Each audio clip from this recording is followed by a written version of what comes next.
Hello. Hey, ladies. Hi, Jess. Hi, Pinnacle ladies. Good, I see Paula's here, Lisa's here. Perfect.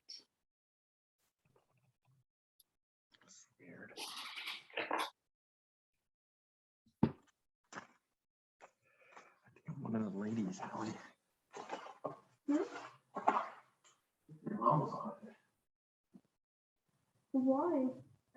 Well, the case studies and water treadmill. Probably give it like 5 or 10 minutes, let people show up. So just take this time, go to the bathroom, get something to drink, glass of wine if you want, what it floats your boat. We're gonna have fun.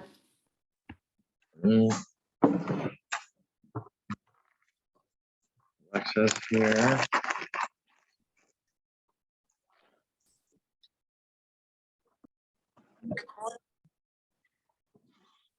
Hi, Alexa. Hello, how are you? Good, good. I'm glad you made it. I know, I'm sorry about that. I literally just No. saw 6 p.m. I was like, oh, No, there we no, go. it's time zones. That's why I was like, oh, I got a notification. I'm gonna just email her really quick. Thank you. Make sure she knows she's not missing it. Mhm. No, perfect. And if you guys can and you want, you can totally have your cameras on. I love to see your faces and know who I'm talking to. And we're gonna give it probably, I don't know, 5 or 10 minutes, let people kind of trickle in. And then I will get things rolling. Maybe I'm under Paula Joyce. Oh, you're under Paula Joyce. Okay, got it.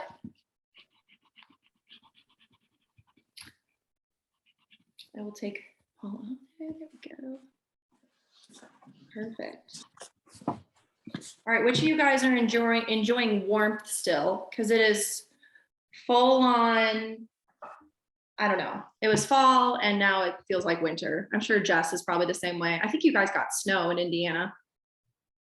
We did That, I mean, a couple inches. oh, it's like a 4-letter word. It is, inch. Snow. Yeah, yeah. 3 letters.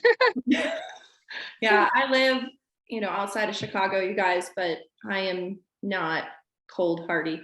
So once, I don't know. September's pretty here, but once October hits, it's kind of all downhill. Hi, Tammy.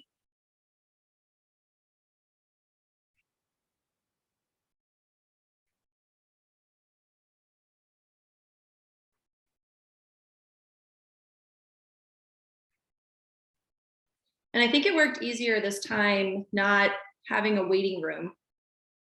I feel like last time that kind of gave us a challenge. So I like this better. I feel like the waiting room was being fickle last time.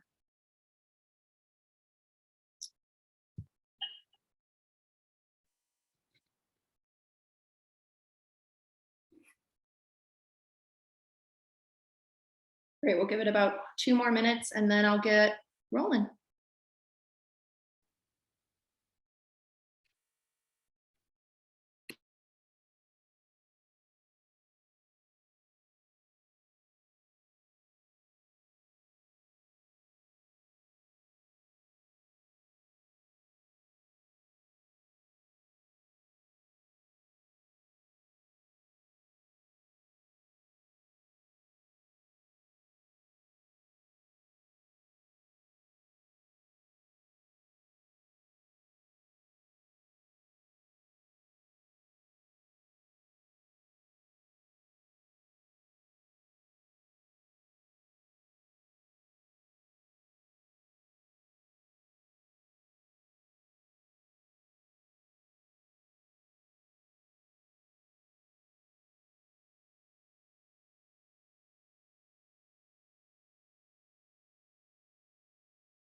All right. I'll get started with some of the beginning intro stuff, and then as people come in, we'll just keep rolling. And we have, it's fun, some returning people from our first webinar that was back, let's see, it's October. So was that August that we did our first one? And it was so much fun. And so many of you guys gave just wonderful feedback on it, that it's something that you wanted to continue. So on we went, and here we are at our second webinar. And I am, well, this topic, talking about success stories, not only is it like the fun part of rehab, right? When we get to like see the final result, but it can get so tedious in the day-to-day stuff that you're completing, that sometimes to see the end result and what can occur is kind of that encouragement you need as you are hand walking a horse, you know, in the winter for the 47th time, you know, and you're like, oh, is this going to work? Seeing the success stories can really ignite your fire. And for me, hi, Shelly, thanks for joining us. For me, what's really cool is that all of these horses are so near and dear to me, and I get to talk about them and their stories and share them because they all have these beautiful stories, and I want to be able to share them. And so for me, it's like, I don't know, it's like getting to show my kids because, you know, when you're helping a horse that's injured, you quickly just, they are just so important to you, and their healing and success is so important to you. So I'm excited to share these with you guys today. And Pinnacle, I kind of feel like you're having a party over there, which I love. I mean, we were all around just hanging out. This looks great. I like the four of you there. So yeah, if you have joined us, you can turn on your camera. I'd love to see you. No judgment, even if you're out at the barn doing chores and you place me up on a stall, I will not be offended. But I do love to know who I'm talking to. But I'll go ahead and introduce myself. I am Katie Hawkins. I am the owner of Unbridled Equine, and Unbridled Equine is based out of Chicago, outside of Chicago in Illinois. And this company is a really, it's fun. You know, it's something that I have a background in animal sciences, and I was a zookeeper for years after I graduated from college, and then went on to get my master's of education at Dominican University here in Illinois. And so then I was doing education at zoos and really saw that I loved the education part of teaching people about animals and sharing information that, I mean, who doesn't like animals? If you don't, I mean, A, you wouldn't hopefully be at a zoo, but B, we probably aren't friends because I drive you nuts talking about animals all the time. And so then in starting, my husband and I got married, we started a family. I have two great, adorable little girls, a 9-year-old and a 6-year-old. And through kind of my own health issues during pregnancy and after pregnancy, I kind of went through my own journey of finding health, and that led me down the road of becoming certified in equine massage therapy. And I went to the training and was like straight up saying like, this is just, I just want to learn from my retired hunter. And honestly, like I have 2 toddlers at home, getting away to Colorado sounded great. So I'm here. And that was the extent of it. And then I went on to do my hours to get certified, and I was loving it. And what I saw more than anything was how much it worked, because horses innately want to heal.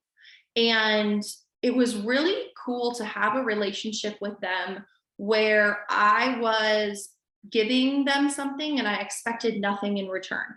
And that's just not often our relationship with horses. You know, we're riding them, we're using them for some sort of performance. You know, maybe they're even pulling a cart, like whatever it is, generally they have some sort of job. And for when I got to work with them, I always say I have like a cool aunt that got to come out and spoil them and then leave. And they are like, wow, she's great. I don't know who that lady is, but she can come back anytime. And so my hours were rolling, and all of a sudden I was certified, and people were telling other people, and my schedule started to fill up. And kind of one day, it was in the middle of the night, I woke up my husband and I was like, I think I'm going to start a business. I think I'm going to kind of make this like a side gig, because I was home with my kids at the time and kind of losing my mind. Because if you've ever stayed home with kids and you're just surrounded by toys and feeding and kids talking to you, it can make you almost lose your mind. So I was like, I want to go hang out with some horses and get paid to do it. And so that kind of started me down working. It was just like part-time at the beginning, and very quickly became like a full-time plus position. Massage in the area of that I'm in the Chicagoland area was around, but somewhat new. And so I, at the time, and still am, I ride in the hunter jumper world. And so I evented as a kid, and I had a off the track thoroughbred that I pretty much bought from an auction out of a kill pen, and had her until the day she died. And it's so cool when you keep a horse for life. And so with that, it was like, okay, I evented as a kid. I had gone into hunters and bought a hunter out of college, because I kind of wanted to learn the nuances and finesse of riding, because I knew like running and jumping fences and I loved it. And I wasn't quite as brave when I got a little bit older. And then now, a couple years ago, I switched disciplines and was like, I'm gonna go fast again. So I went into jumpers. And so once I started massaging, I was kind of in that hunter jumper world, but I didn't really have any baggage because I didn't grow up in that world. So I always say I'm Switzerland. I just like go around in everyone's barn and get to work on their horses. And I have 2 employees that work for me now that massage as well. And generally speaking, depends on the year, but probably somewhere between 600 and 700 horses a year we end up working on. And so Unbridled has grown a lot in the last 7 years. From this little side job I was taking on to just get out of the house and go talk to humans and hang out with horses. And so 2 years ago was when the rehab portion became of interest. And that was something I kind of saw as a need from the community when I was out in it. So what I noticed was, in talking to vets and in talking to owners, there was this disconnect between a horse getting injured and the vet giving the diagnosis, and then the vet doing whatever treatment they have to do, and then the vet leaves. And the trainers and grooms and owners and whoever is taking care of the horse has this like rough plan maybe, or the vet says really quickly, like, hand walk for 60 days and I'll shockwave in 30 days and I'll see you then. And the vets have a million things to do, so they're off. And then you are going, okay, what do I do now? And a lot of times I would venture to say most of the time, when somebody is calling about rehab, it generally is because on their end, it isn't going well. And this could be because of the setup of the barn. It could be the time commitment. It could be that it's a 3-year-old, 4-year-old off the track thoroughbred that is getting off stall rest and is, has an amateur rider that's coming out after work to hand walk them. And it's a train wreck and it's not working. And so there hasn't really been this link to help people. And I saw the need here, and I heard vets saying that it was so hard for them to see the number of re-injuries that would occur due to people having to kind of rush the process, due to the fact that, they didn't totally listen, but on their defense, like, the horse wasn't being good hand walking, so they just drugged it and, started riding it, walking it under tack. And then, they started trotting a little bit too early. And then they took, 2 steps forward and 5 steps back, because horses are horses. So this kind of led me to bring on my business partner for the rehab portion. And because I knew I couldn't do it alone. And she kind of has these complementary skill sets. And who doesn't want to open a business with their like BFF, horse BFF, So I was like, hey, feel like opening a rehab center with me? And she was like, sure, that sounds awesome. So we started down that road. And I think what was so interesting was that we figured out that there was no community around the rehab discipline or rehab industry. And the other piece was that there was really no training, licensing, anything to, I'm a horse girl through and through. I've ridden horses my whole life, and caretaking horses has always been something that has been really important to me. And obviously with my body work, that has just, and further trainings that I've taken have just, really immersed me in the healthcare of horses. But when you start down the rehab avenue, the big piece for us is that everything is vet directed. So that means that we are not coming in and making up a rehab plan. We are working with the owner's vet to come up with and then facilitate a rehab plan that works for that horse. And as horses generally are, you can come up with the best plan possible, and then life happens. And that horse is going to be maybe one that you have to tweak it or be unique with. And it really is this kind of complicated process that is led by the horse, and you are really there to be the guiding hand of sometimes doing things that they don't really want to do, or sometimes being their cheerleader, because it is a time in that horse's life that they aren't really excited about either. And so their job needs to shift. Their, what their mindset is around it needs to shift, and they need to realize that their job now is not, jumping fences or running around barrels or playing on the polo field. It is to get better. And what we really saw was that part of, rehab is fixing their injury, but it is also fixing their spirit, because we had a lot of horses, some of that you'll see today, come in where they are, I don't want to put humans' emotions to them per se, but like you would call it depressed. Like they came in and their spirit wasn't there.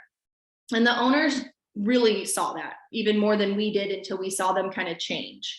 But it's so fascinating to watch them see their job and really get motivated to be part of the process, and then motivated to do well with the process. And that's when you see that this horse wants to heal. And it's so beautiful to watch kind of their spirits ignite. And along with the owner, so many people are like, just, completely bummed out that their horse is hurt, and you can't blame them. It stinks. It's something no horse owner wants to hear, but every single one will at some point. And so to have a resource and a facility and people that are there to support the owner and give them kind of boundaries, I'm going to call them, at a time when they're feeling really scared about the future of their horse. You hear words, as an owner, you're like kissing spine or EPM, and your heart just drops. And it's like, whoa, it's okay. Like, we're not there yet. Like, let's see what we got. And the process of rehab is truly one that's up and down. And so being able to be a constant in the horse's life and the owner's life is huge. And then so Unbridled has grown into rehab services, where we also, due to the price point in this area, rehab is pretty pricey. And so in order to open it up to a broader audience, we've shifted our model a lot to what we call rehab on the road, which is actually where we're working with somebody's vet, but bringing the vet directed, we come up with the rehab plan for you. And then we come and educate the owner or the caretaker or the trainer or everyone above on how this rehab plan is going to play out at their facility. And then also with that, what needs to be tweaked along the way, because we can come up with, this 4-week plan, but by week 2, something isn't working. So how can we pivot? And being a resource for them, because you're really not going to call, the vet doesn't want you to call them and be like, hey, Timmy doesn't want a hand walk. Well, call me instead and I'll pick up. And so we have found a really cool outlet for people that either can't afford to send their horse to a rehab center or want to rehab their horse at home.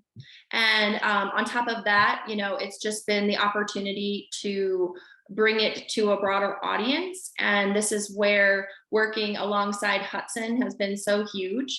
We've had a relationship with them now at least 2 years, going way back. And, I've always, and doing my research, like I knew from day one that I wanted the Hudson Aqua Tread. I was like, it's the best one out there.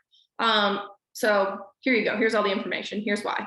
And then in working with Hudson, saw that there was this need for, it's one thing to put a dog in a water treadmill.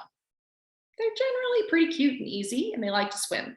People, I'm not even go there. I don't work with people, but they should be able to go on a water treadmill and do what they got to do. Horses, not only are they not really natural swimmers, the other piece is that you're closing them in a confined unit, moving the floor and adding water, which all we need to do is bring a plastic bag around and we will really just send them into a tizzy. So how do we safely, for the horse and the humans, teach and make the water treadmill not only a positive experience, but also part of their rehab that they want to partake in. And there really wasn't much out there as far as resources or the ability for somebody to come teach us. Hudson was able, obviously, to teach us how to use the equipment. But after that, it was kind of up to us. And so I really saw that there was this hole in the industry with that. And what I find most important is that the ability to get the horse to be part of their rehab and part of their training for the water treadmill or being engaged in their hand walking. But when the horse is part of the equation, they heal faster. When it is something being done to them, it just doesn't work as well. And when they get to figure out and learn and then really do the water treadmill, they get so jazzed. Like it is like they get off of it and they're like, did you just see that? That was awesome. Like, yeah, that's right. Like all the other horses are watching them, with our setup. And so it's like they get to show off for a little bit. And, it can be really exciting for them to have the opportunity to do that. And then for the rehabbers to be able to offer them a way to get back to work that is making them where they are more buoyant and not stressing that injury, but also that they are able to feel like that kind of good feeling of like after we work out, like, okay, I'm a little more chill, I feel great. As that is part of their rehab program can really make a difference for them mentally and physically. So with that, that's a little bit about me, Unbridled, where we are today. It's ever evolving, and it is, something that I have been able to hire people onto the team that have the same, morals and beliefs and want to truly heal horses. And to me, that is the most important piece and where your heart has to be. And, unfortunately, I am not going to become a millionaire being Unbridled Equine, but I love going to work every day. And so to me, like that's priceless. And I really enjoy horses being my clients. So to be able to do that, and then on top of it, be either the cool aunt that's coming out to massage them or the buddy that's helping them through a tough time with rehab, it's truly rewarding. And then there's all these other pieces that go with it, like the business part, the owners, invoicing, like all the nitty gritty stuff that goes beyond just the fun part of getting to put a horse in a water treadmill. So with that, I want to go ahead and I have a little bit of like a presentation for you guys so I can show you pictures and videos and information about the success stories. And so what I'm going to do on my end is I'm going to share my screen with you. And then on your end, you can either have up the presentation or I looked up a way. You can also split the screen so that Oh, there it is. So that you can do, it's called side-by-side mode. And it's under options. And so once I share my screen, you'll see that as an option at the top. So that way, if you still want to see the other participants or you want to see me talking, you'll be able to see all of that and the presentation. So give me a minute as I pull all of that up.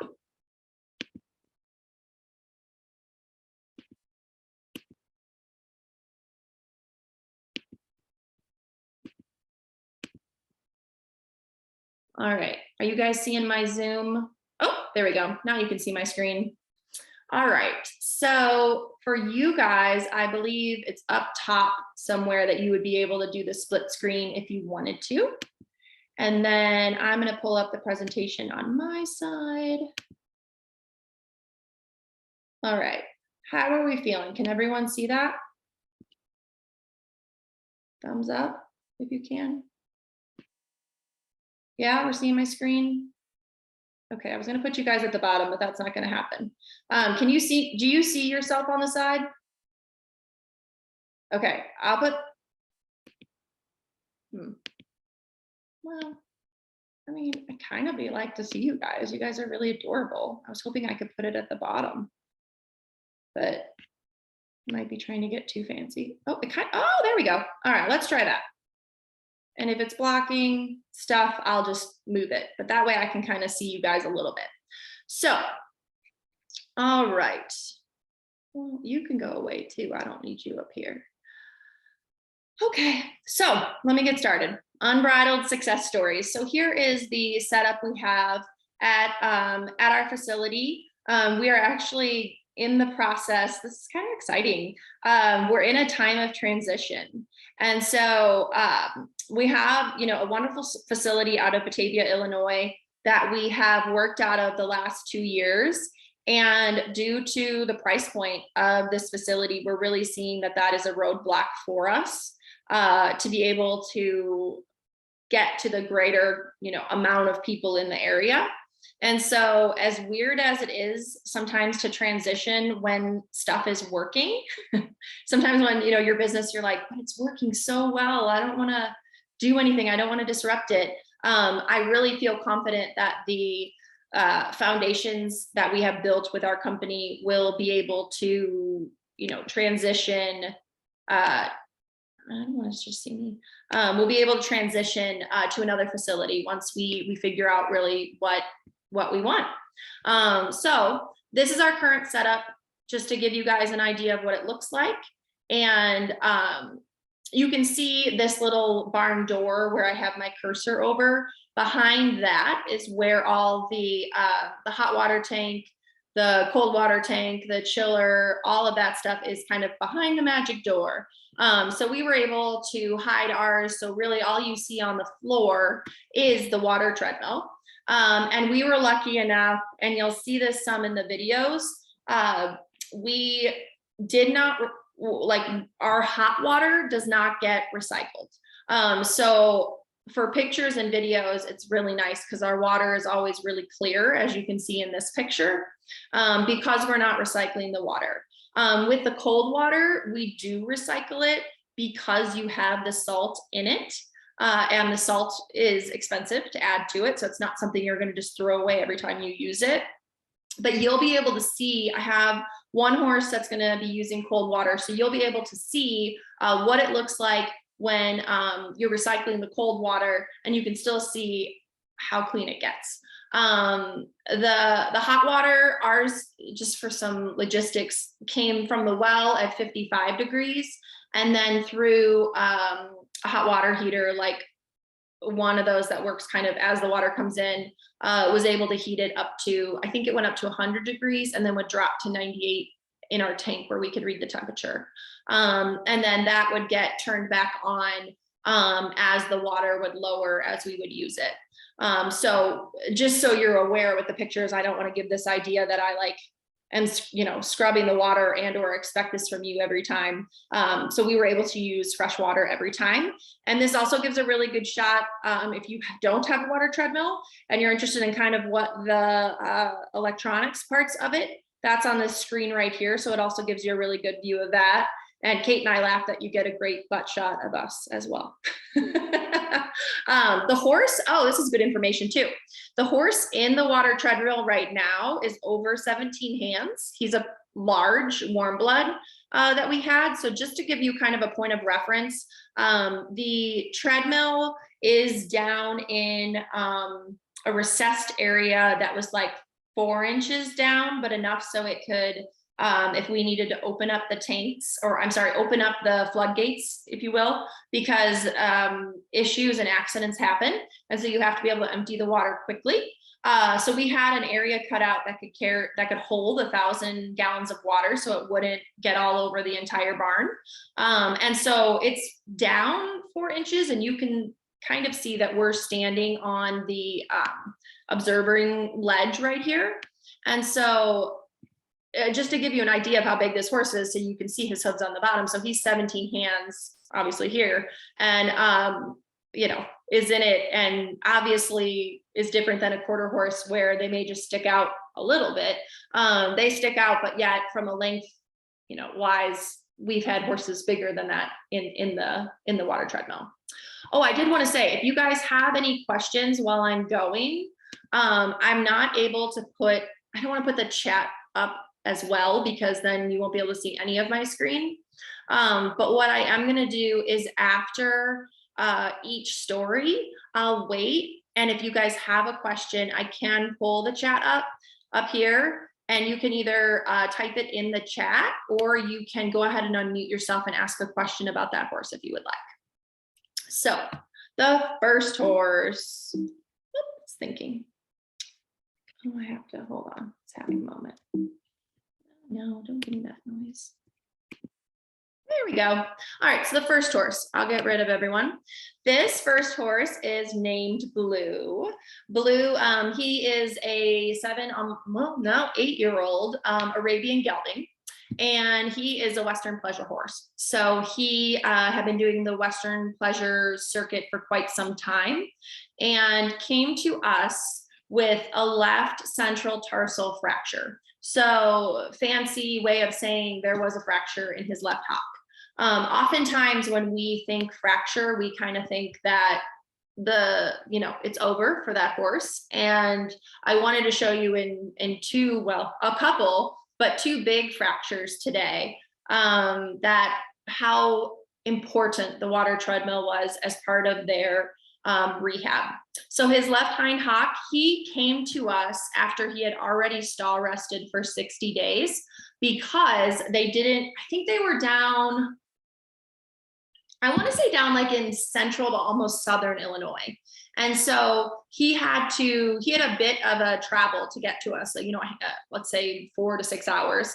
And so he stall rested at home, and then after 60 days was cleared by the vet to come to Unbridled. And then once he was at Unbridled, he spent 110 days with us total.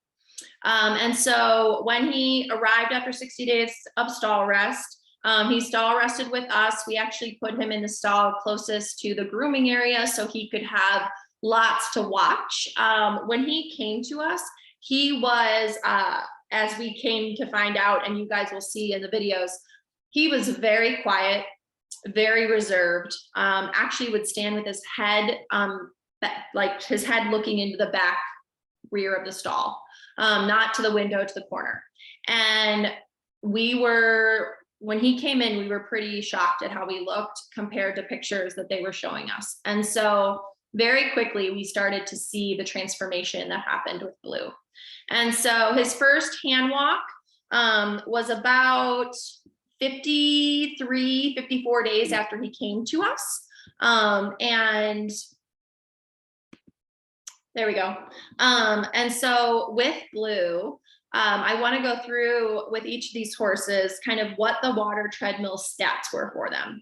So we started hand walking him pretty soon after he started hand walking. So we right away incorporated that part of his hand walk was he was going to go up the little ramp through the water treadmill with us, in front of him, and then down, so that the water treadmill just became no big deal and part of his training. So he started walking through it about 5 days after he started hand walking. And then the vet cleared him to start on the water treadmill quite quickly, because they really felt like his fracture had been, 3 months out, and they wanted the hand walking to continue, but wanted the walking also done on the treadmill, because part of what would help him is adding in a way, the weight of the water to help the fracture heal. And you'll see that with every horse, it's different what the vet wants. And so with this one, this vet felt very comfortable in looking at the x-rays and in watching him go, to have him start on the water treadmill. So when the training began, pretty soon after he started doing his hand walking, we added water for the first time about 2 weeks after he started hand walking. We were really lucky by this point that we knew him really well. We knew his personality, and he is a total goofball that wanted to, it's more fun when I can see you guys, wanted to work. And so as you can see here, we were laughing that he would like help us make his own rehab plans. I mean, this was his personality. He had like his nose literally in everything. And so we used hot water on him. Even though you would think with the fracture that you would want to use cold water to keep inflammation down, what overrode that was the fact that we needed the water above his injury, so well above his hock, so that his hock was moving through the water and not over the water. And so with the cold water, with the height that it could go up, because I'll talk about that a little bit later, but you really would not want it as high as we needed it. So when we started, we truly went all the way up to his belly, to kind of figure out what height we needed so that his hock was moving through the water and he wasn't stepping up over the water. And with each horse that differs just in their range of motion, but also in how high their step is. It's also going to change as they get more comfortable with the water. At first, we say they have sea legs. They are just trying to figure out how to walk through water, and then they get proficient pretty quickly. So with him, one thing that is unique is that we trained him that we fill the water before starting the treadmill. And we did that on his vet's directive because he really wanted him to only be walking in there once he was more buoyant. So that was part of his training, was that he needed to stand still. I didn't expect him to stand like a soldier, but not be goofy while that water filled all the way up to, his belly, which is going to take a couple minutes. So that was part of his training. In his first session, he was very, very out of shape. So we started at about 2 minutes, and then he had 25 sessions total with us, along with the water treadmill, because since I'm focusing on that, but there are other modalities that are being used as well. He was able to hand walk every single day, 1 to 2 times a day as well. And then we also utilized Magnawave and massage in his recovery. We did not use the hot walker with him because we really had to make sure everything he did was controlled. So any movement he had it's a controlled environment that he's doing it. So that's the hand walking. And we didn't utilize the dry treadmill because we didn't want that much concussion on the injury. So his main, and then the Magnawave was used quite often to keep his body comfortable as he started back to work, and then also to keep on that fracture, to keep it healing, because there's plenty of research through Magnawave of how much bone healing that helps with. And so he had 25 sessions over 2 months, and then along with the hand walking as well. And here, I'm going to show you some videos of Blue water treading so that you can see kind of firsthand what he looked like. So this was his first session. I wanted you guys to kind of see what a horse looks like when they are figuring out their sea legs. And also he got to do this in the middle of summer in Chicago, which can get hot and humid. So you'll see we have fans on him as well. So in our first video, this is the moment of truth. Let's make sure they play. Give it a second. Don't worry, I did test it beforehand.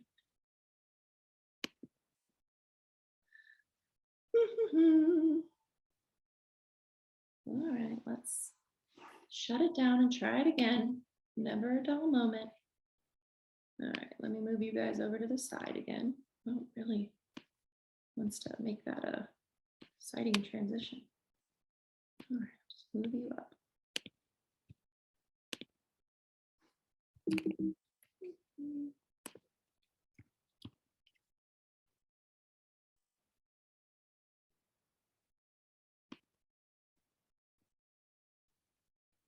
Hopefully, there we go. It's not just the internet. It always has a mind of its own. All right.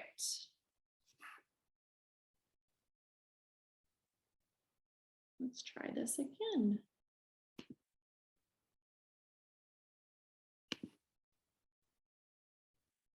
All right.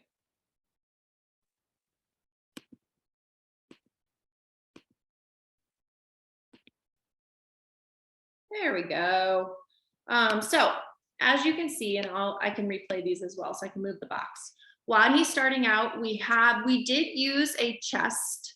I'm not going to call it a bar. We actually decided to use like a softer kind of cross tie rope that had quick releases on either end. And the reason for that was Blue was the kind of horse that wanted to walk all the way up to the front where there is a little black piece right there. And he would like to make it so that the machine, would feel his weight, and then he would start kind of clipping his feet on that front piece. So instead of having to try to hold him back in the front, we actually just used that rope across the front with the quick release, so that not so much to hold him back, so that he had an idea of where he needed to keep his body. And then we also like to use a rope halter just so we have a little bit more control. I am waving to his mom in this picture because we wanted to show her the video of him treading for the first time. The owners love seeing it. And with him, you can see we're keeping him at a very, very slow pace. This is where he's probably at more of the 1.7 miles per hour versus the 1.9 that he worked up to. And you can also see that we got the water all the way up. He actually has a really high step. And so as we put the water to his hock, we realized, okay, we need to go a little bit higher so that he is not, you can see he still almost could come right out of the water. Obviously, I'm very excited about it, that Blue's being so good. He really was great. As you can see, though, we do tie up their tail. We braid it and then just bring it up with a rubber band. This helps so that you're able to catch their poop. And in that first picture, you might have seen there was like a pool skimmer. That's actually what we would use to get their poop. And we kind of figured out which pool skimmer we like best and the best technique so that the little poops wouldn't fall in the water, because they really like to poop when they're on the water treadmill. So that is kind of Blue from the front and the hind in his first session. Oops. Got a little excited there. And then this is Blue now. So we always like to do before and after photos so that we can see the, pictures really show you the changes. And sometimes when you're seeing them every single day, it's hard to realize how much they're changing. So I talked about when Blue came in, really like his coat was dull. His, body condition and muscling was really wasting. And by the time afterwards, so after the 110 days, here he is before he leaves. Obviously his coat looks beautiful, but you can also see where he went kind of from a really weak top line to his top line muscling up, his neck muscling up, his shoulders and his hind end look beautiful. And then this over here is Blue this year. He is back in the show ring and doing fabulous. And for Blue, it really was within a year to a year and a little bit more that he was back in the show ring doing really well. And that was something that was not a given his injury. So a little bit of a showing an unbridled transformation. The other piece I want to show you to keep this fun as well So make sure this is sound on, but you don't need it too loud. I don't want to blow you away. But part of the fun is when we have horses that we can share on social media, which is not every horse, because we do ask the owner prior to us doing anything, is it okay if this horse is on our social media? And I would say a majority do not want them on there. And a lot of times it has to do with resale for the horse. It could be that the person is just private and doesn't want their horse out there. But there is a stigma in our industry about horses getting injured, which is somewhat ironic to me at times, because just kind of like a used car, it's not like it's not going to show up in the pre-purchase, but okay. Everyone has the right to, share or not share what they want. So a lot of times we have these awesome, clients and cases and stories that we don't get to share. But Blue was one where the owners are like, nope, Blue's ours for life. He has won and done more for us than he ever had to. And if he survives this injury and can go and be ridden again, let alone show, which was never something we thought was going to happen, show it away. So we had one time we had a workshop with Bethany Lee. She's My Equestrian Style, and she was like repping a brand that help sponsor her workshop, which is a really great workshop if you're ever interested. It's all equine women in the industry that are starting their own businesses. It's a great workshop. I've done it as well. So she came out to our facility, and this just gives you a little idea of Blue's personality, so you can see how fun he became.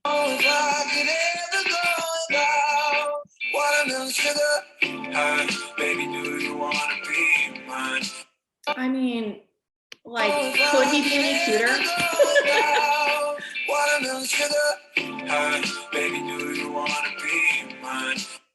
So what's cool about that is just the ability to show that these horses, as they're going through this, you can see not only their personalities coming back. Obviously, using social media is a great way, and I encourage it as a way to educate people about the rehab process if you're able to.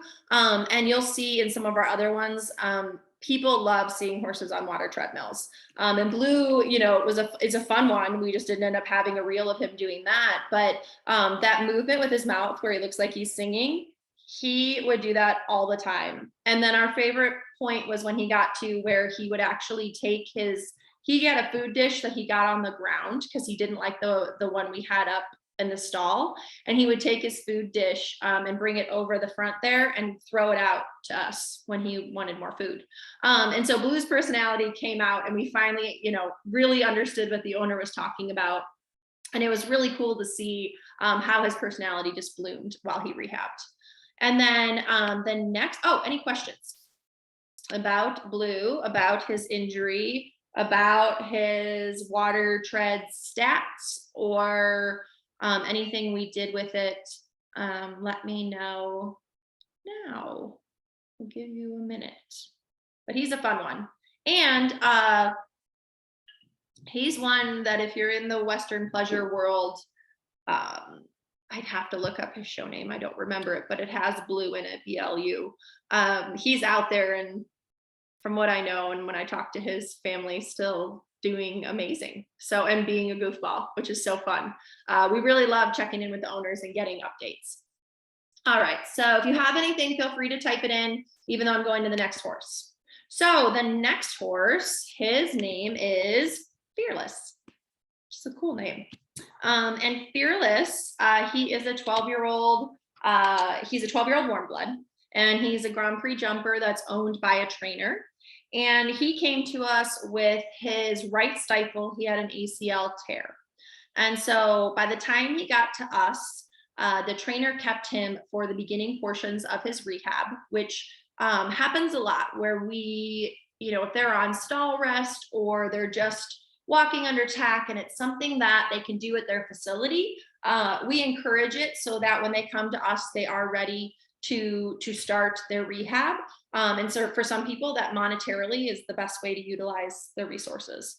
So Fearless came to us. He had been tack walking daily for a half hour a day for 3 months. Like I said, he was owned by a trainer. So the trainer was doing that safely.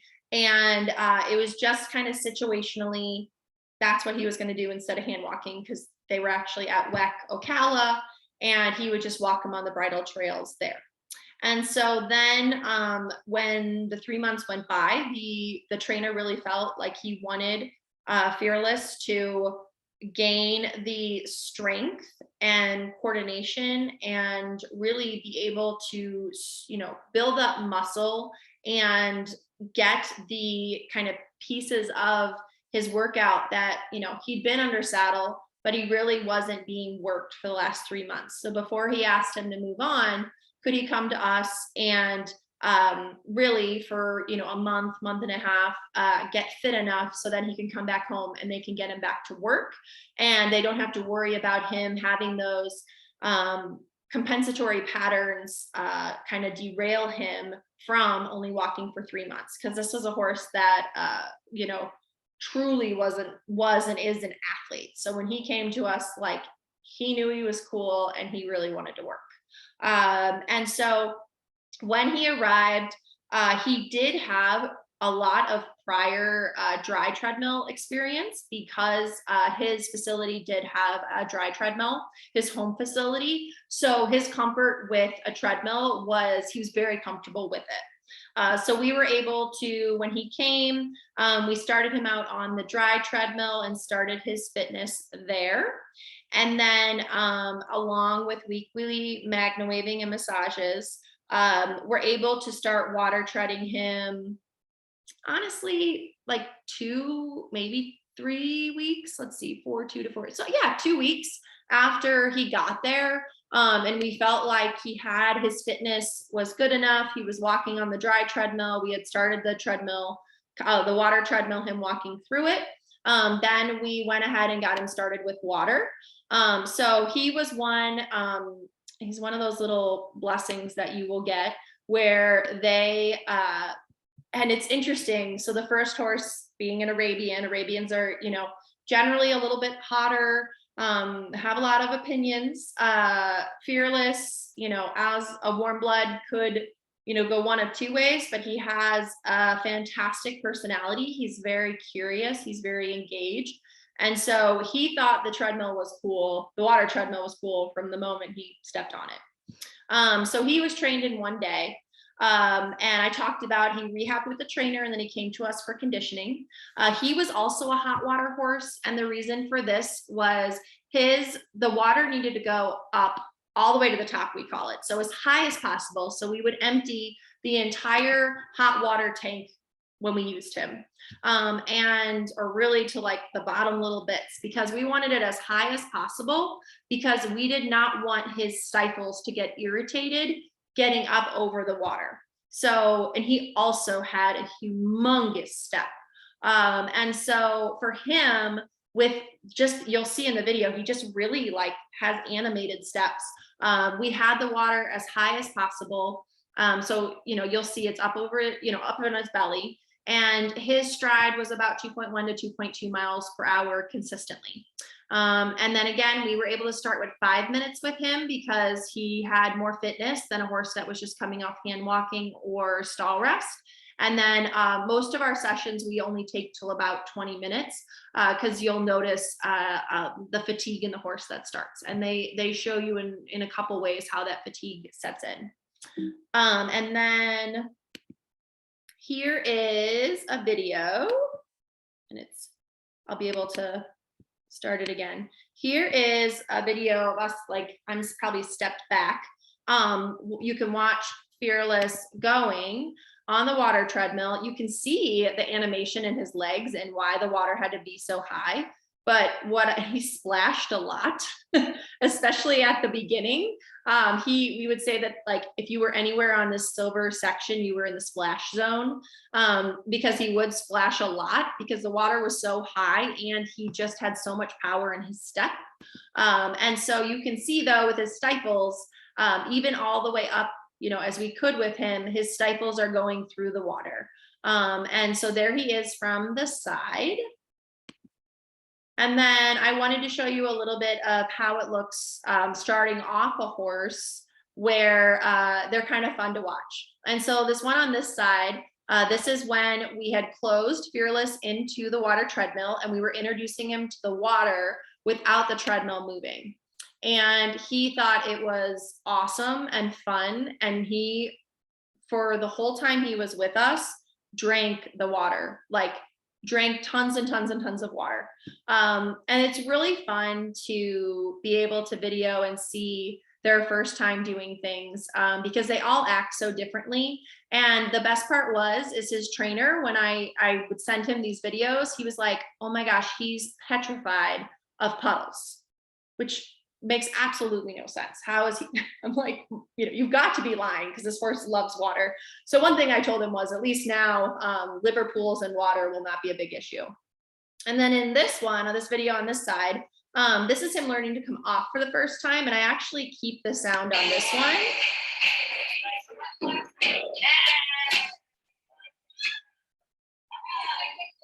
So we really like two things. We like to circle them back around after they come off the water treadmill, because a lot of times they're coming off. Okay, this horse is so cute. He's so proud of himself. A lot of times they come off pretty hot, meaning that they just had a really good workout and they come off the water treadmill and they're like pumped. So when you're coming down, it can be kind of like a launching pad. So we always train them, instead of coming off and running forward, you're going to turn and come to us, and we're going to make a super big deal out of how awesome you are. And that, like, they would like come to us purposefully as we would go through time, like, come tell me how great I am. I want to get, my wither scratched, and you tell me how awesome I am. So you can kind of see again.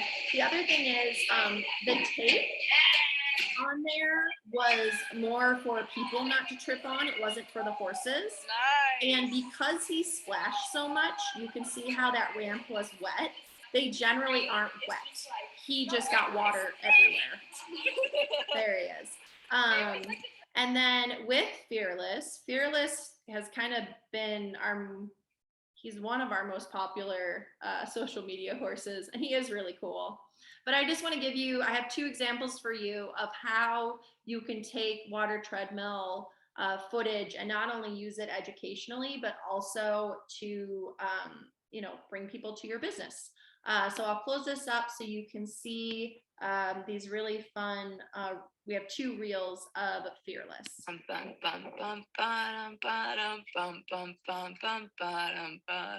Wait, I can do that better. What if it's like...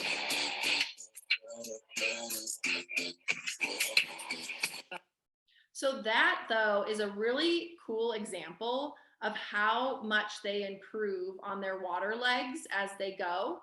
So like I said, he was a splasher, especially when he first started. And you also could see, and I can play it again, how he is not totally tracking straight because he's trying to there's a little bit of a rhythm that they have to figure out with the water. And then even by his third session, how much he learned.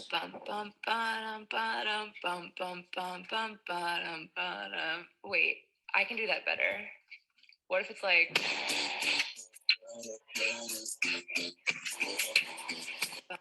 So that's the first one of Fearless.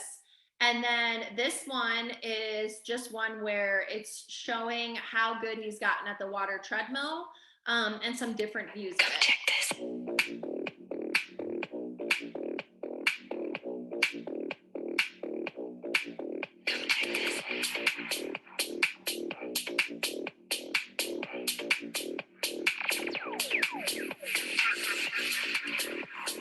And then obviously he's just adorable because, like I said, he's super curious at all times about what is going on around him, and especially for the camera. So he was one that truly was a blast to work with. And what we saw with him, and yes, this is what I wanted to show you. Here is Fearless now. This is Fearless, when he got home. Obviously he's a handsome guy, but he gained huge fitness in a short amount of time with us. 48 days. I mean, that's not a ton of time for him to really get to where, I mean, you can see it. His top line is solid. His triceps and neck muscles are stunning. And he looks very well built and solid and ready to go. And the other thing is it's cool as he's gone back and they, you know, have him under saddle and he's trotting, he's cantering, they're bringing him back slowly, but like he is going to be ready to horse show again this year at WEC Ocala. So within a year, he's coming back and he's going to be able to be jumping and showing again. And so this is just a really cool example of a way that rehab came about where we were able to do the conditioning part before the horse went into work again. So with Fearless, I'll open up the chat or feel free to ask, does anyone have any questions about Fearless? And obviously you can always ask me afterwards via email or anything like that. He was a really fun horse to work with, and his challenges for us were keeping him engaged, and also we would go through where he would water treadmill, and then we would put him on the VitaFloor or the TheraPlate afterwards, because he would come off so excited, and he was gelded late, so he has a little bit of like that stallion-y machismo part of him too, where we would put him on the TheraPlate afterwards to dry and to chill out as well, because he needed a little decompression before he went back to his stall, because he would be so excited. If you think of any questions, let me know, but we'll move on to the next horse, which is Miss Goldie. This is Goldie, changing it again to a totally different discipline, different breed. She is a 14-year-old quarter horse mare.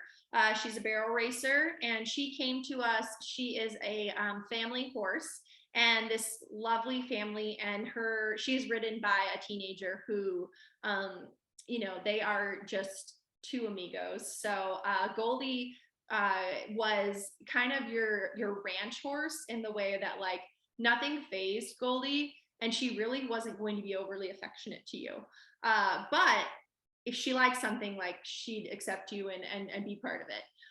So Goldie came to us, and she had reoccurring cellulitis over, it had been a handful of months, but the problem was it was coming to summer, and her cellulitis had gone all the way up into her stifle.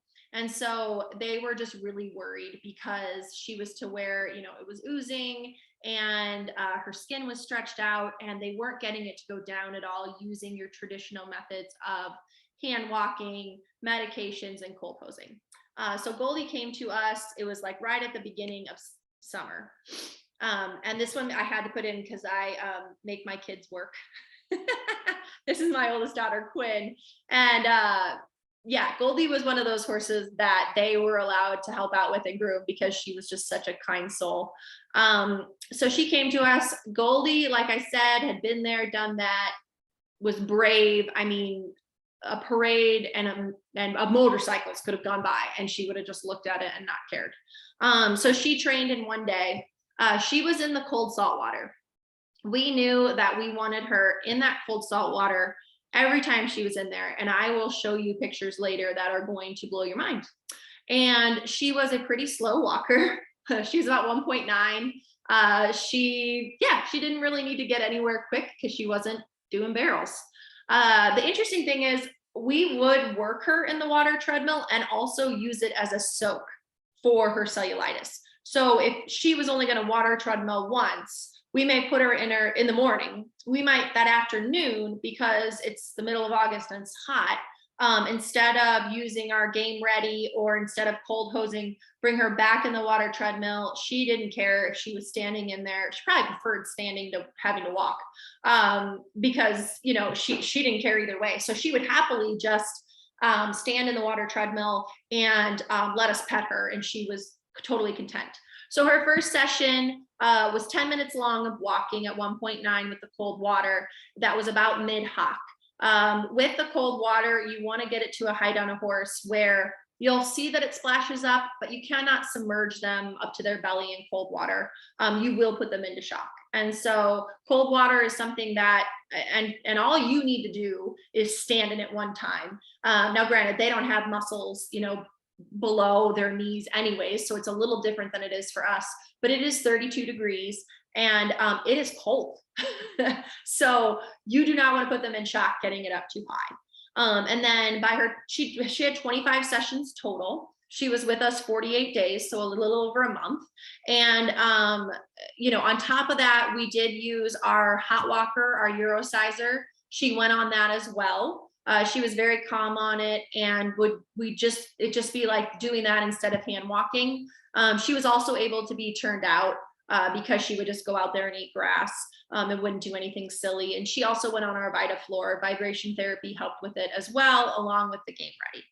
So there were other modalities going on also. So here is Goldie. You can kind of, in this one, this is from the back, and you'll be able to see a little bit of the height of the water and her walking through it. And you can see that she was a little bit conformationally bow-legged, where her steps came in really close. But she moved quite nicely on the water treadmill, and you can see it better here.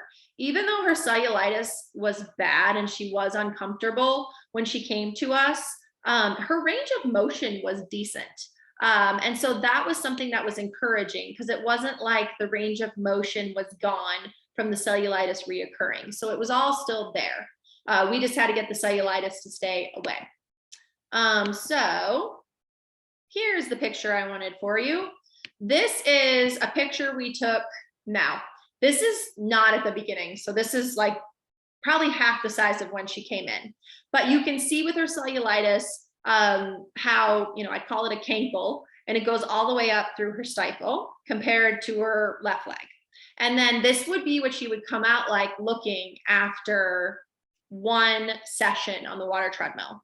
And if like that doesn't blow your mind, I don't know what will, because I've never seen a horse get game readied or cold hosed and hand walked whose leg looks like, I mean, she looks like a yearling in that picture afterwards. Now, her leg would fill again, but what we found is doing this over an extended period of time, it would fill less and less when she wasn't moving. And I mean, the heat worked against us, but like cellulitis, I mean, it is an infection that you're bringing down as well. And at this point, we needed her body to be able to fight the infection, but also for her leg to not get stuck where the skin was stretched out and the joints, you know, were going to be really not doing well or having that range of motion because of that prolonged cellulitis. And then the other picture, you can see the before and then after. Goldie actually lost weight, which was great. With most of our horses, you know, if they've kind of been on stall rest and not doing a lot, they lose muscle tone. And she came in and she was a little chunky. So we got her a little more trim, and she muscled up beautifully in those 48 days. And, you know, her coat looks beautiful. And her eye changed. Like she really, even though she probably wouldn't have told you, like she really enjoyed us. And I think she felt a little bit fancy because she was used to kind of living in a backyard and got to come do some cool stuff at a fancy barn. And then here's Goldie now. So like I said, she has a teenager that rides her. She is back to barrel racing. And then her rider has also started, and I correct me if I'm wrong, if you're a Western person, but I think she's goat, where you tie them in a knot, usually with caps. She's doing it with goats. So maybe that's a thing in like high school. I don't know. But I wanted to show you Goldie moving, because this was her this summer. So a year later, back doing what she loves. So they come out. This is my favorite part. They just let their horse go, which is awesome. And then whatever they do with the goat, I don't know how that works. But my favorite part is, and I just didn't keep the video that long, but Goldie then just like trots by and is like, see ya, my job's done. So they're still barrel racing, but she's also started, I'm going to call it goat wrangling as well. And so Goldie's back to work. She's with her kid. She's doing great. And we've, you know, touched base with them, and the cellulitis has not returned. She went through that bad bout last year. We got her through it, and she's happy and doing her job again. And, they're like, she feels awesome. We're so happy with it. So she is having fun again with her kid. Any questions about Goldie? I mean, she was a little bit of a different example in the way that she was cold water, and it was for cellulitis. I hope you loved that before and after picture, because I think it's beautiful, where you can see her legs before and after going in the water treadmill. I think that's so cool. And yeah, she was a great success. We've had a lot of horses come to us with cellulitis, and to me, nothing helps cellulitis more than the cold saltwater spa. It pulls out the edema. It's a way to get them. I mean, it's so hard when they have cellulitis and they're hurting to get them walking. And then all of our cellulitis horses seemed more willing to walk and move in the water treadmill. They just had more of a willingness to go. And then we were kind of doing the icing and the walking at the same time. So it was great. If you have any questions about Goldie, feel free to ask or put them in the chat. And then I will have yet another horse for you. I have two more. They're both great, but Goldie was, we called her the golden potato. We loved her. She was just fun. I mean, what a great family horse. All right, so my next one is Mr. Clark. Look at that handsome boy. Clark is a 7-year-old Arabian gelding. He is Western pleasure as well. He came to us a little bit of a mess. They knew there was left front lameness, but they didn't really know all that was going on in that left front. So we had to do a little bit of detective work when he was with us, and he was with us for quite some time, because he really hadn't been on stall rest. He had been hand walking when he came to us, but they didn't know what was going on, and they felt lost. So he ended up having an avulsion fracture, navicular bursitis, and a tear in his deep digital flexor tendon. And so they don't know, chicken or the egg, what was first and what was caused by what. So really, it was just left front lameness, and all of this stuff was going on. But we knew all of it was down low. And they were able to know that too initially from blocking him. He was at Unbridled for 130 days. And Clark was a great horse to learn from. So his stats, and he's hilarious. We obviously have a lot of fun with our horses. So this is not a typo. Clark took 1 month to train on the water treadmill. Clark was, he was either so flighty, he was dangerous.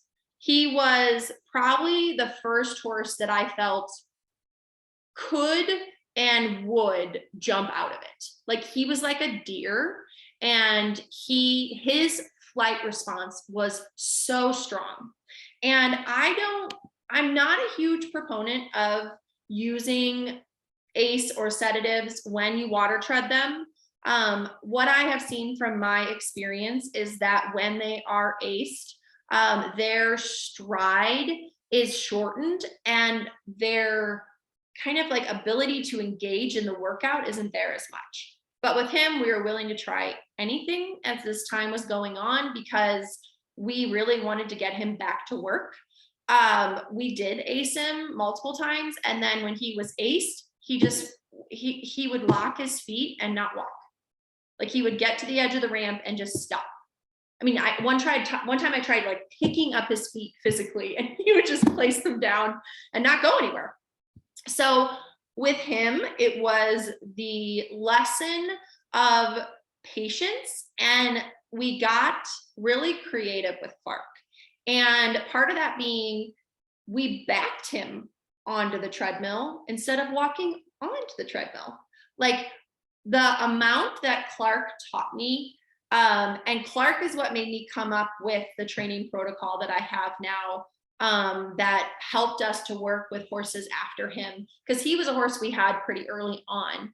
And I truly think each horse comes into your rehab center and into your life for a reason. And Clark's was to learn patience and to be creative.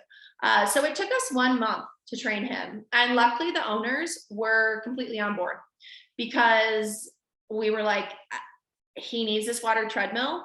And if we don't take our time with it, like, he will either hurt himself more, he will hurt one of us, or he's not going to get better. And so they gave us the ability to do it the way we needed to do it. And so he was the one that, I counted it, we hand walked him over the 130 days he was there 163 times. So this boy was hand walked a lot. And he was magna waved twice a week. We massaged him. He did not do the hot walker or the dry treadmill. So that's why we really needed to get him water treading. And the main reason was the vet did not, he wanted a little bit of concussion on that foot, because that does bring blood flow to it and to help it heal. But he did not want it to be like on the dry treadmill where there was just straight concussion. So we needed this horse to get on the water treadmill.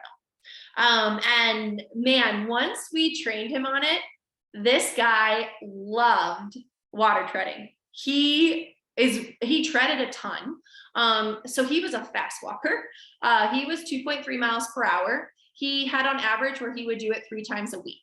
So we would try to do it where he would do it like every other day, and then do, his hand walking. He started where he did pulls, and he had different exercises that he did in hand. So we would try to he either hand walked twice a day, or he water treaded and hand walked. And, his first session, we were just like thanking the almighty, whoever it is, that he did it and he loved it. And then by his 45th session, he was at 20 minutes easily. He could have done longer.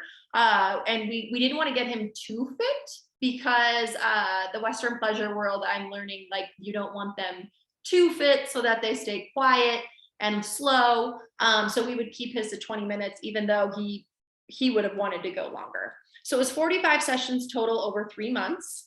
And here, I'm going to do another comparison where in June, this is the first time he's water treading on the left, and then his 37th session in August. And how do I know it's the 37th session? Because this is called awesome record keeping, that you get to go back and find all this stuff out.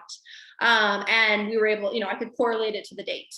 So this will give you a good idea. In the first session, he was one that he had to walk while we filled up the water. He did not know how to stand still. And if he stood still, nothing good would happen. So he was one where movement kept him calm. So he walked while the water went up, and he walked while the water went down. And that worked for him completely. So I'll close this up and then let you see Clark. So here's his first time after a month of training. We're sending this to his owner. I'm like super pumped. We're all alive. He is relaxed. Like, he's fine with it. It just took time for him to get used to every single element. The floor moving, the water coming in and raising up. We did use that cross tie thing across the front that I spoke of with Blue. Clark was another horse that wanted to go to the far front of the treadmill as he could. And then on his 37th session, look at that chill, cool dude. He's just like floating along, doing his thing. He's loving life. This horse happily went on the treadmill all 45 times. And this was a horse that I didn't know if he would ever go on the treadmill. We were going to get him there, but I wasn't sure how it was going to happen. And I'm so glad we did it the way we did. So here was Clark's before and after. And if you want to have any idea what his personality was, just look at the before. He had just pure fear. He was all flight.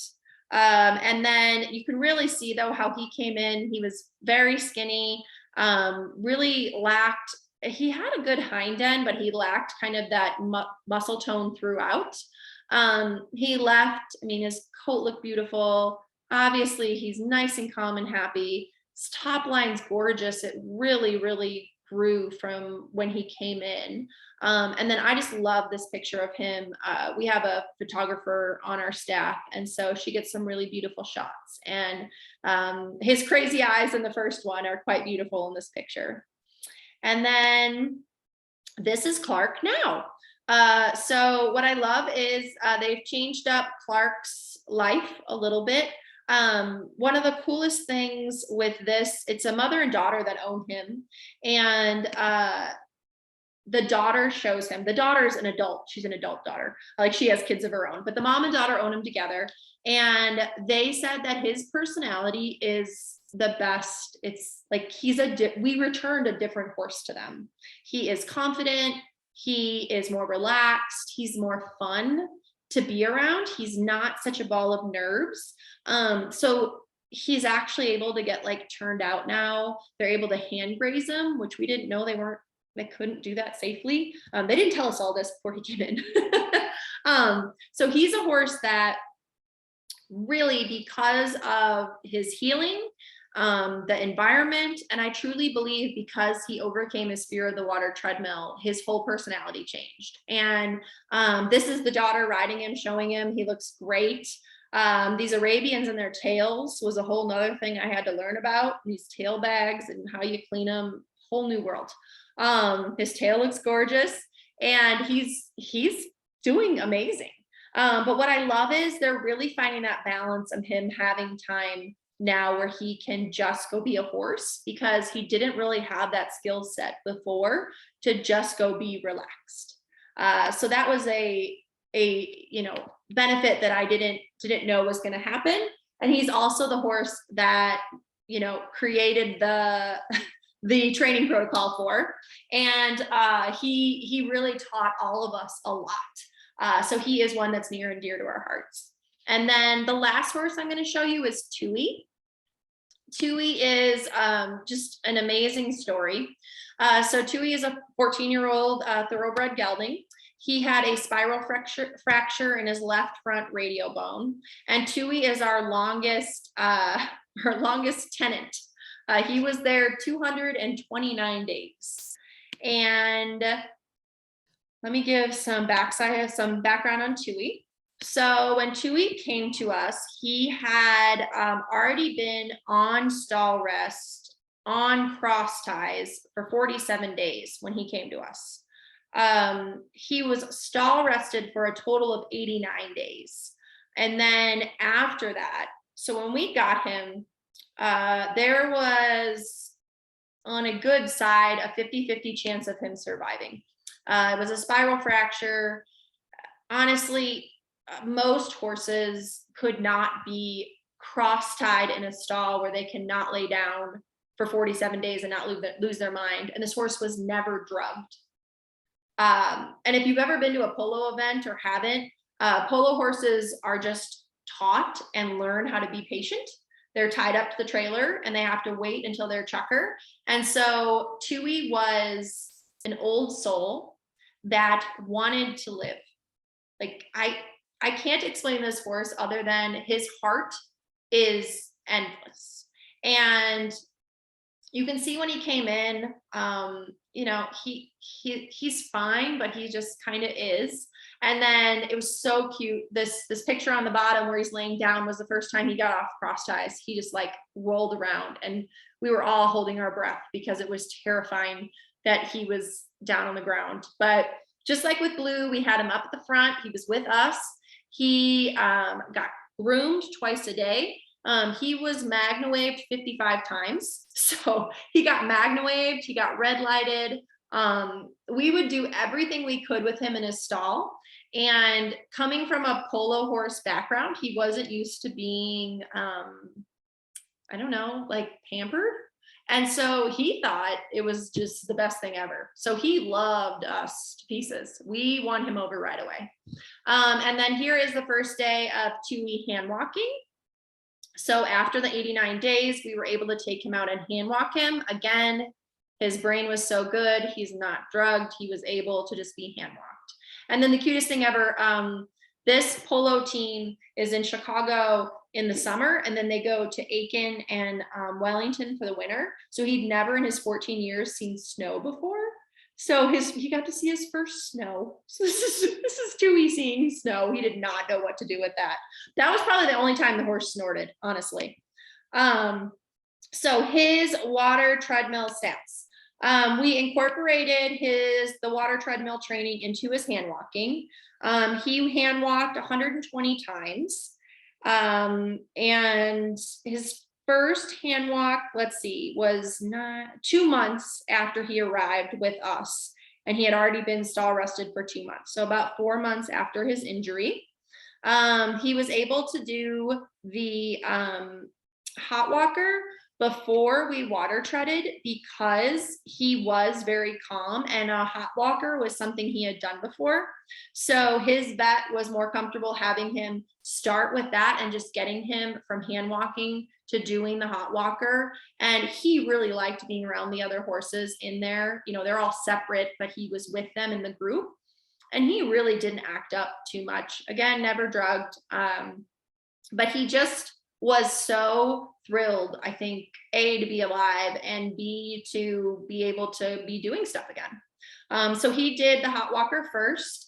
He did that 101 times. So he started at 15 minutes on the hot walker, and this is after he had already been hand walking for a month. And his hand walking went from 5 minutes to, at the end, it was 45 minutes with pulls, to where he could do the hot walker for an hour a day. And then when we incorporated the water treadmill, it was in February. So it was 175 days since his injury. So the water treadmill was added on much later. And I'll go through his stats and then I'll explain that a little bit more. So he was used to walking through it. And then to add, he had never been on a treadmill before. So that was a new thing for him. It took us 3 days to train him. We kind of did each element separately to get him used to all of it. Like I said, it was 175 days after his injury. We used hot water because we wanted it up at his chest level, and then we lowered it over time. His walk was 1.8 to 1.9 miles per hour. We started with 2 minutes, and by the end, 20 minutes was easy for him. And then while he was there, his shoes were taken off when he hurt himself. And then he eventually got shoes back on, and this caused him to get an abscess. And so we also used the water treadmill to do like we did with Goldie, where we did a cold saltwater soak. And man, we got that abscess out really, really quickly. Here is Tui in action. So you can see, has a really nice stride through the water. This is where it's up to his chest. And he is able to just move through the water. You can see he's not totally tracking straight yet. So this was earlier on, but he doesn't like it either when it splashes him in the face. He was okay with water. He didn't love the water, but he did eventually start drinking it. And here's Tui from the side. So the different views will give you different information. And I made sure with each horse to have either myself or my staff videoing or taking pictures at least once a week, so that we could see the progress that was going on. We would email these to or text these to the vets, to the owners, so everyone can kind of know how things are going. Now with Tui, like I said, we waited to water treadmill for quite some time. And the reason was when he came to us, like I said, there was only a 50-50 chance if he was going to live. And then as we got him on the hot walker, the goal changed to, can he just be retired with on his owner's property? And that was the goal. And so originally it was kind of like, well, if he can walk on the Eurosizer and hand walk, and eventually we can get him, once it's warm again, to turn out quietly, then that's all he needs to do. And then as he was healing, we all kind of came to this like, oh my gosh moment of like, well, what if he could get ridden again? Like maybe he's not done. And this horse just was not done. So that's when we started the water treadmill. So we could have started it probably earlier. We just didn't have the need to really. And then his goals continued to change. And that's where the water treadmill really came into place. Here is Tui's transformation. So here was the day, the shot you saw when Tui came. And here's Tui when he left. So he was, you know, he was an okay, like he had been working at this point when he got his spiral fracture. So when he left, again, we were happy with his muscling, his coat, like his endurance shape was amazing. He would Euro size hot walk for an hour every morning. And then he would water tread anywhere from 3 to 4 times a week. And then if he didn't water tread, he would hand walk and do purposeful hand walking exercises. And then to everyone's amaze and surprise, this is me and my business partner, Kate Wallace. This is us with Tui at the beginning of the polo season. His team went back to playing polo, and they went ahead, you know, Tui started under saddle with us, and then they brought him back with the polo horses that the owner has on his team. And at first they started off with just using them in practices. And then as the season went along, Tui did not want to sit on the sidelines. So this is the final polo match at Oak Brook Polo Club, which is here in Chicago. Here is Kate and I. We were like it's crazy, the like guests of honor. And his name his owner changed his name from Tui to Miracle. And so we went to his final polo match, and Jim, his owner, was riding him in one of the chuckers. And what's amazing is at the end of it, Tui won the best polo playing pony of the entire season. And the tears that flowed that day were unending, because we never thought this day would come. So Jim is with Tui right here. Here's a little action shot of Tui picking up the speed, going down the field. They said he was the most fit he's ever been. He was the most agile he's ever been. He had always been Jim's best pony. But after his injury was done, they were just amazed at his heart and his want to play polo. He did not want to just be along for the ride. And so just like I said, with social, you may have seen this, I posted it about 2 weeks or so ago, but I put Tui's story together just so people can really see the true comebacks that these horses have. So I'm going to play that for you. To cut these corners, gotta take the easy way. I kept on falling short of something. I could have gave up then, but then again I couldn't have. I've traveled all this way for something. I take it in, but don't look down. I'm on top of the world. I'm on top of the world. Waiting on this for a while now. Paying my dues to the dirt. I've been waiting to smile. I'm holding it for a while. Take you with me if I can. Been dreaming of this since a child. I'm on top of the world.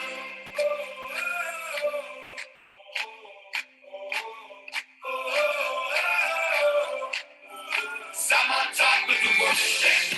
I'm on top of the world. Waiting on this for a while now. Paying my dues to the dirt. I've been waiting to smile. I'm holding it for a while. Take you with me if I can. Been dreaming of this since a child. And I know it's hard when you're falling down and it's a long way up. Get up now. Get up. Get up now.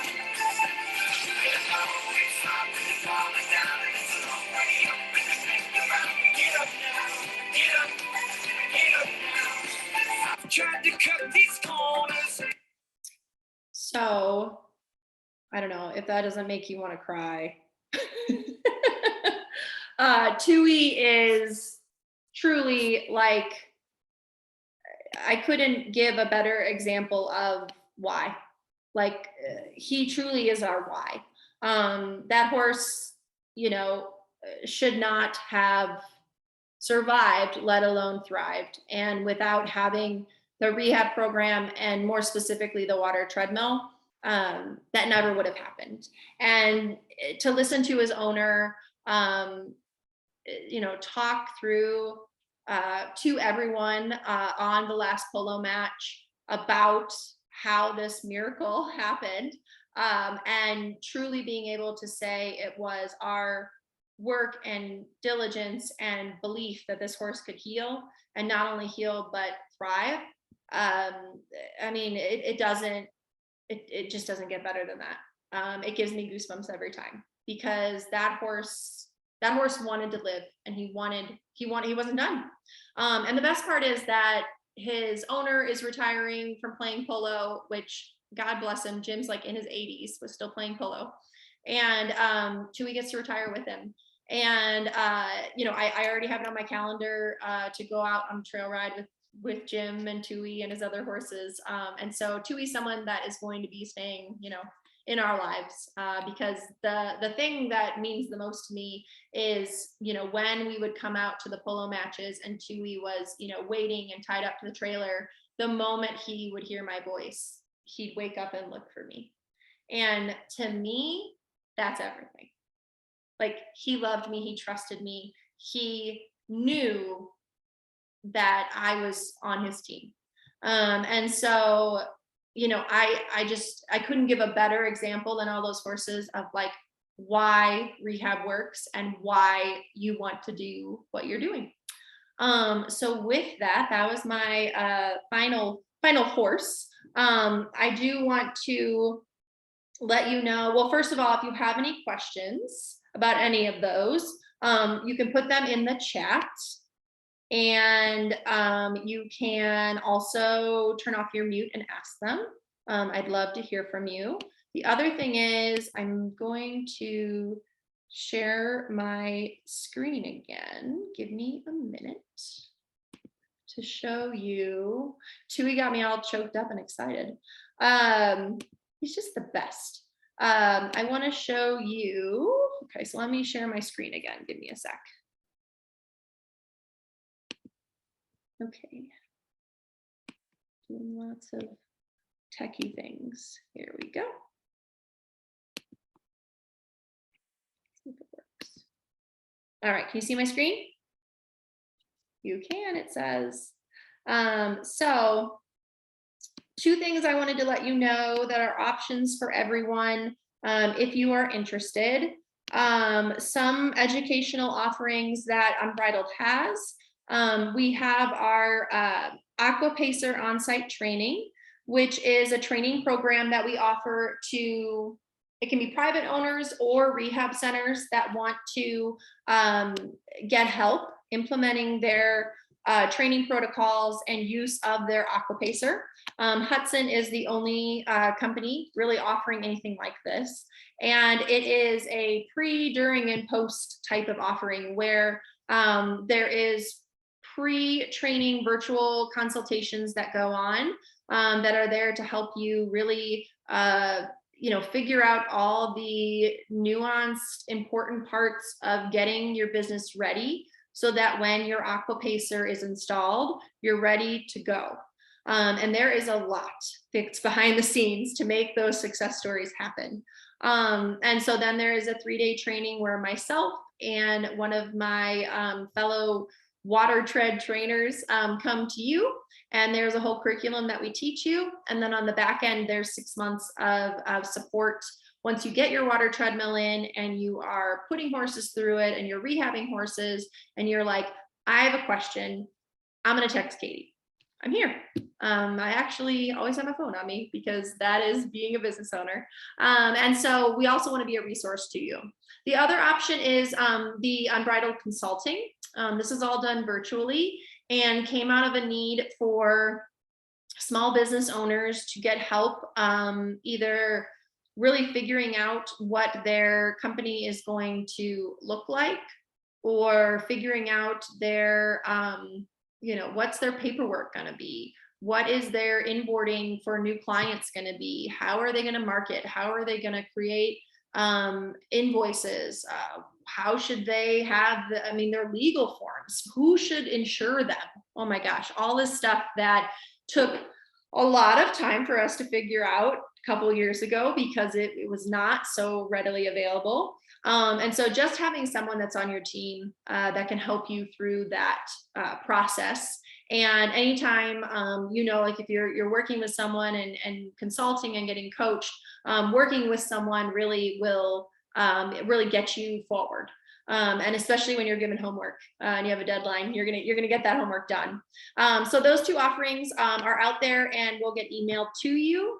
What do you charge for folks for these stays or per session?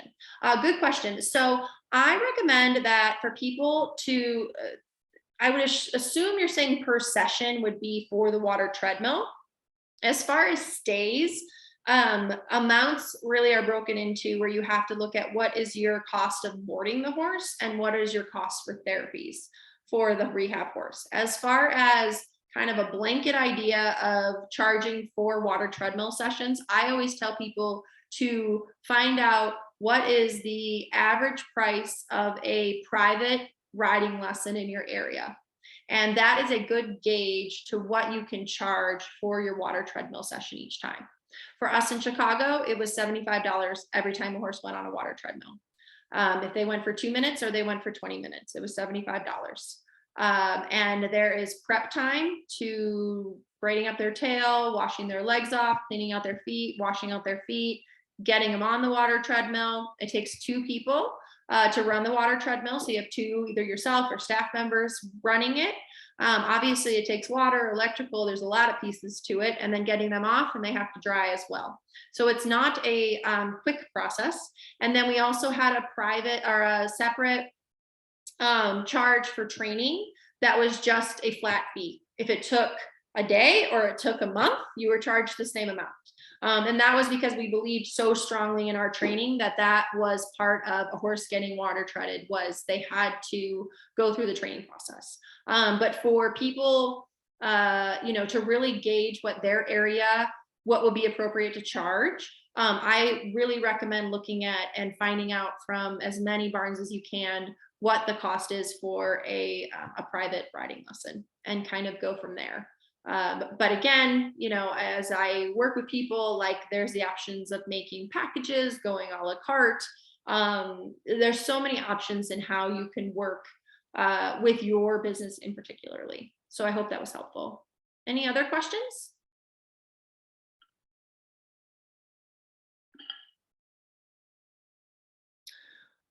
If you do, feel free if you're still typing. I will be sending out a follow-up email, not only providing the recording of this, but also with the information. And you can feel free to email me. I give you guys my number. You can always shoot me a text with any questions that you come up with. I've been able to work with some wonderful people after the first webinar that I've started them, helping with either training or consulting with their business. And it's so much fun. And it really, I think, is going to set these people up to be successful. And the horses that I showed today, that's something that the presentation will be in the recording. So if there's something you want to go back and look at, or want to go back and look at a stat or a video, I'm going to have it hopefully where it'll be able to show all of those as well. And then if Jess is here from Hudson, if you want to add anything else, please feel free. Our next scheduled webinar is going to be after the first of the year. Believe it or not, in 2023, we'll be having our first session back.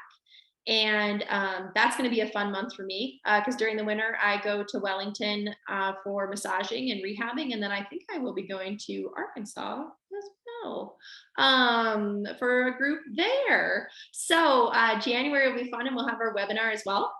And so plan for that then. But in the meantime, if you need anything, feel free to reach out to me. It's funny, I sent the email or the webinar reminder from the Unbridled Equine, just kind of regular email address. And then you guys also, when you signed up, did the rehab email. Either one works. We just have a general one, and then there's one specific to rehab, but either way, you're going to get me. And if you have any questions or anything comes up where you're curious about something, feel free to reach out with me. Feel free to reach out to Hudson as well. We work together, so I'm happy to get us. If you need either of us, you can get us either way. And I appreciate you coming tonight. I hope these stories encouraged you and really made you get excited for either the stuff you're already doing or the rehab in your future. And with that, I will let you go for the evening, and feel free to reach out if you guys need anything. Thank you so much for coming. Bye, guys. Bye, Arkansas gang. Thank you, Alexa. Thanks for coming.